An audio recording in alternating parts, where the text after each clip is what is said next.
ویژه خدمت اساتید نهایت عزیز و گرامی، لحظات کوتاه و مختصر رو که متصدی افعال شریف شما شده‌ام نکات را راجع به نقش جوانان در آینده کشور بیان می‌کنم و چه جایگاه و چه نقش جوانان در آینده کشور دارند. ببینید عزیزان من، ما شما در دنیای زندگی می‌کنیم که امروز جهان با سرعت در حال پیشرفت هستند و این پیشرفت جهان از طریق یک گروه صورت می‌گیرد و اونم گروه جوانان. پس جوانان در پیشرفت کشور نقش عظیم و بزرگی را دارد. پس جوانان مسیر آینده کشورشان را تعیین می‌کنند که کشورشان در چی راهی و در چی مسیر روان هستند. ببینید از من، با شما در دنیای زندگی می‌کنیم، در دنیای تکنولوژی، دنیای مدرن که این تکنولوژی از طریق علم و دانش و آموزش صورت می‌گیرد. امروز جوانان در آینده کشور ما و شما نقش عظیم و بزرگی را دارد. شما نگاه کنید از یک پیرمردی که محاسن سفید، قدش کمیده، در کوچه ها و پس کوچه ها کراچی در دست داره، از اون پیرمردی انتظار نمی‌رود که بیاید برای کشور ما و شما، برای پیشرفت سرزمین ما و شما گام برداره. چرا؟ چون اون پیرمرد وظیفه‌اش رو انجام داده. چطور انجام داده؟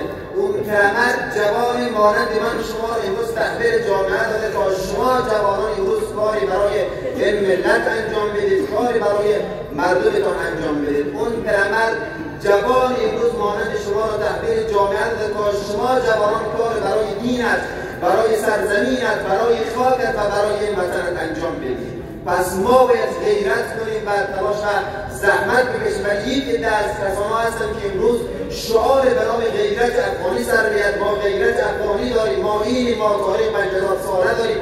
از نظر من، از زمان من این حرفای بچگانه است. اینا درد را دوا نمی‌کنه.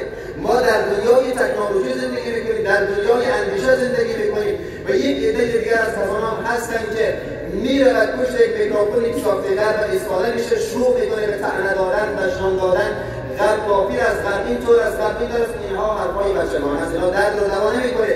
ما در این غیرت مسلمانی ما و غیرت افغانی ما شما این را ایجاب نمیکنه که دو دشنام بدیم. مگر پیغمبر ما شما نفرمود طلب العلم فریضه علی کل مسلم و مسلمه. شما و زمان مسلمان هستید که هم خواهرای شما با سواد باشه و هم برادرای شما با سواد باشه. یک زمان افغان‌ها میرفتن در اسپین بودن و از اونها انگلیس‌ها و پاکستان‌ها میآمدن، اینا با هم مسابقه کشتی می‌دادن، یعنی کشتیگیری بودن. خب الحمدلله افغان‌های آدم‌های توانمند زورتور و منظر استفاده می‌کنن، به اصطلاح همین دالخوارا را، انگلیس‌ها و پاکستان‌ها را محکم از کمرشون می‌گرفتن، به زمین می‌زدن. بعد شاعران اونجا نشسته بودن میگفتن گر ندانی غیرت افغانیم چون به میدان آمدیم میدانیم.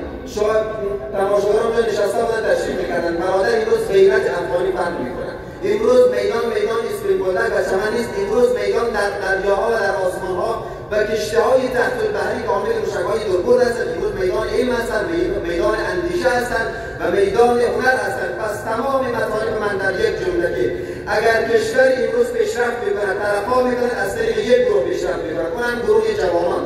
و اگر جوانانی بخواد کشورشان پیشرفت کند و ترقی کند و مدیر بشود، اون جوان به یک چیز لازم دارد: شجاعت، غیرت و همت هستند. من درک می‌کنم، من از دل تک تک هر شهروند افغان و از دل همه جوانان افغانستان من خبر دارم، میدانم در بدترین شرایط زندگی روز جوانان افغانستان زندگی می‌کنید.